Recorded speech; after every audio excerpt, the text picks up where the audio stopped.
வணக்கம். என்னோட பேரு தாமரை செல்வி. இன்னைக்கு நம்ம கேட்டுக்கிட்டு இருக்கிற படம் மனோகரா. வாங்க கதையை தொடரலாம். சிறையில மனோகரன் தான் யாருங்கிறத பத்மாவதிக்கும் விஜயாவுக்கும் காட்ட, அதே சமயம் பிடியுங்கள் அவனைன்னு சொல்லிக்கிட்டு உள்ள வர்றாங்க வசந்த சேனையும் உக்ரசேனரும். வீரர்கள் மனோகரனை சுத்தி வளைக்க நக்கலா சிரிச்சுட்டு, மனோகரா இந்த தடவை நீ தப்ப முடியாதுன்னு வசந்த சேனை சொல்ல, அதையும் பாப்போம் அப்படின்னு மனோகரன் சொல்லிட்டு தன்னை சூழ்ந்து இருந்த வீரர்களோட ஈட்டிகளை தன்னோட கையாலே உடைச்சு வீசி வீரர்களை அடிச்சு துவம்சம் பண்றார் மனோகரன். மனோகரனுக்கும் உக்ரசேனருக்கும் சண்டை நடக்குது.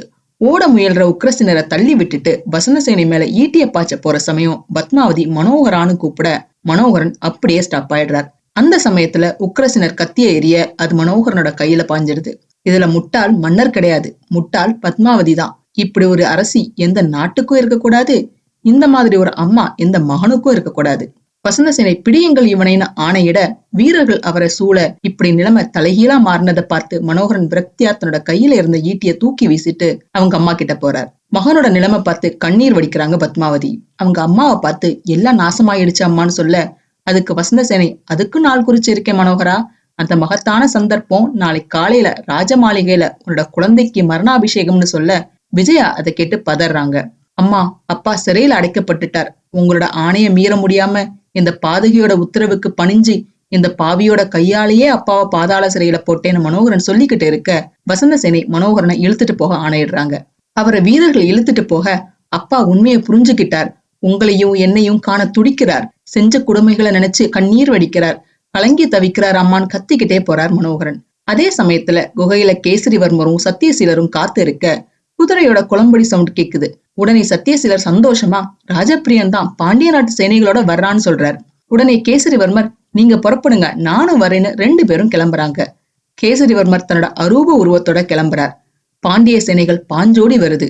அதே சமயம் ராஜமண்டபத்துல மனோகரன் ஒரு தூணுல சங்கிலியால கட்டப்பட்டு இருக்கார். அவரோட நிலைமையை பார்த்து, மனோகரா, உன்னோட உடலை தான் எங்களால கட்டி போட முடிஞ்சது, உயிரை கட்டி போட முடியல, அது ரொம்ப சீக்கிரத்துல வெளியேறி வேற உலகம் போயிடும்னு வசந்த சேனை சொல்ல, உக்ரசேனர் மனோகரனை சாட்டையால் அடிக்கிறார். அவர் அம்மா அம்மானு வழியில அலற அதை பார்த்து உக்ரசேனர் சிரிச்சுக்கிட்டே, ஐயோ பாவம், இந்த மழலை குழந்தை மாதாவை கூப்பிடுதுன்னு கேலி பேசிட்டு கன்னத்துல பலார்னு அறையிறார் உக்ரசேனர். பரிதாபத்துக்குரியவனே, ஏன் தாயை அழைக்கிறாய், கொஞ்சம் காத்திரு, உன் பாட்டி இருக்கும் லோகத்திற்கே உன்னை அனுப்பி வைக்கிறேன்னு சொல்லிட்டு வாள் எடுத்து அவரை கொல்ல கைய தூக்கும் போது வசந்த சேனை வேணான்னு சொல்லி உக்ரசேனரை தடுத்துடுறாங்க.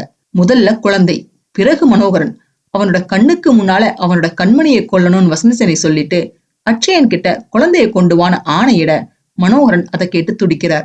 அப்ப அவசரமா வசந்தன் அங்க வந்து கட்டி போட்டு இருக்கிற மனோகரனை பார்த்து, அண்ணா என்ன இது, உன்னை யார் கட்டி போட்டதுன்னு கேட்க உக்ரசேனன் கோவமா, வசந்தா இங்க வான்னு கூப்பிடுறாரு. உடனே வசந்தன் கோவமா, முடியாது, எல்லாம் உன்னோட வேலைதானான்னு சொல்லிட்டு வசந்த சேனை கிட்ட அண்ணனை அவுத்து விடுன்னு சொல்றார். அதுக்கு வசந்த சேனை, வசந்தா உனக்கு ஒண்ணும் தெரியாது, சும்மா இருன்னு சொல்ல, அதுக்கு வசந்தன், எனக்கு எல்லாம் தெரியும், என்னோட பிரியமுள்ள அப்பா, பெரியம்மா, அண்ணி எல்லாரையும் சிறையில போட்ட, அண்ணனையும் கட்டி போட்டு அடிக்க ஆரம்பிச்சுட்ட, இதெல்லாம் என்னால அனுமதிக்க முடியாதுன்னு சொல்லிட்டு மனோகரனை பார்த்து, அண்ணா அந்த சங்கிலி எல்லாம் அறுத்தறின்னு சொல்ல வசந்த சேனை வசந்தனை அங்க இருந்து கூட்டிட்டு போயிடுறாங்க.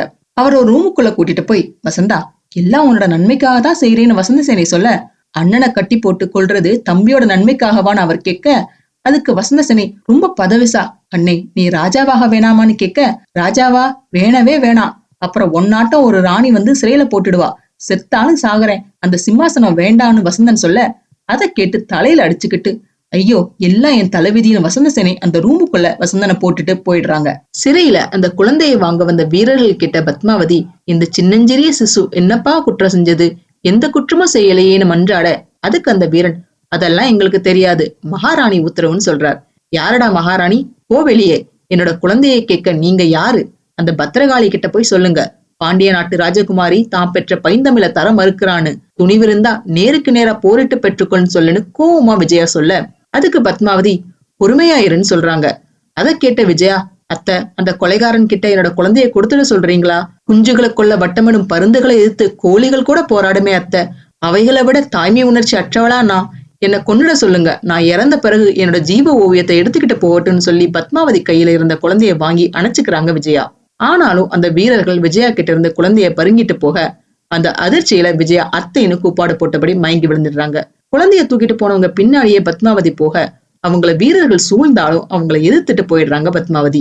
அட்சயன் குழந்தையை உக்கிரசேனர் கிட்ட கொடுக்க, இப்படி ஒரு பலி கொடுத்த பிறகு வசந்தனோட பட்டாபிஷேகம் நடக்கிறது ரொம்ப நல்லதுன்னு சொல்ல, ஆமா, அந்த வாய்ப்பு நமக்கு தானாவே கிடைச்சிருக்கு. வசந்தன் அதிர்ஷ்டக்காரன்னு வசந்தசேனி ஏத்தி விடுறாங்க. சோழ சாம்ராஜ்யத்தின் இளந்தென்றல், பாவம் பச்சிலம் குழந்தை, அப்பன் செய்த பாவத்திற்காக இந்த அரும்பு கசங்க போகிறதுன்னு சொல்லிட்டு மனோகரன் கிட்ட, உன்னுடைய குழந்தையின் அழகான முகத்தை ஒருமுறை பார்த்துக்கொள். நீ அடக்கி வைத்திருக்கும் உன் ஆவலை எல்லாம் உன் உதட்டில் தேக்கி உன் குழந்தையின் இளங்கண்ணத்தில் கடைசியாக ஒரு முத்தமிடுன்னு சொல்லி அவர் பக்கத்துல குழந்தையை கொண்டு போக, மனோகரன் ஆசையா தன்னோட குழந்தைக்கு முத்தம் கொடுக்க வர, அவர் முத்தம் கொடுக்கறதுக்கு முன்னாடி குழந்தையை எடுத்துட்டு எல்லாரும் சிரிக்கிறாங்க. கண்ணீரில் குளிப்பாட்டு உன் பிள்ளை கனியமுதேன்னு சொல்லிட்டு குழந்தைய திரும்ப அவரோட முகத்துக்கு நேரம் நீட்ட, அந்த குழந்தைய பாக்குற மனோகரன் அதுக்கு முத்தம் கொடுக்கறதுக்கு முன்னாடி திரும்ப எடுத்துடுறார். நடு மேஜையில அந்த குழந்தைய வச்சுட்டு ஒரு வாழை எடுக்கிற உக்கிரசேனர் அந்த குழந்தைய பார்த்து, சிரிக்கிறாய், நன்றாக சிரி. அழுது கொண்டு பிறந்த நீ சிரித்து கொண்டே சாகிறாய். பாண்டிய ரத்தமும் சோழ ரத்தமும் அல்லவா உன் உடம்பில் பாய்ந்து கொண்டிருக்கிறது. அதனால் மகிழ்ச்சியோடுதான் மரணத்தின் தொட்டிலில் தூங்குவாய்னு அவர் டயலாக் பேசிக்கிட்டு இருக்க, வசந்தசேன சீக்கிரம்னு அவர் அவசரப்படுத்துறாங்க. மனோகரனோட குழந்தையோட கதி என்னவாகும் தெரிஞ்சுக்க அடுத்த பகுதியை தவறாம பாருங்க. இந்த பதிவு உங்களுக்கு பிடிச்சிருந்ததுன்னா லைக் பண்ணுங்க, ஷேர் பண்ணுங்க, சப்ஸ்கிரைப் பண்ணுங்க. நான் போடுற வீடியோஸ் உடனுக்குடன் உங்களுக்கு தெரிஞ்சுக்கிறதுக்காக நோட்டிபிகேஷன் பெல்லையும் கிளிக் பண்ணுங்க. என்னங்க, கதை சுவாரஸ்யமா போய்கிட்டு இருக்கா? மிச்ச கதையை அடுத்து வரும் பதிவுகள்ல கேட்கலாம். நன்றி, வணக்கம்.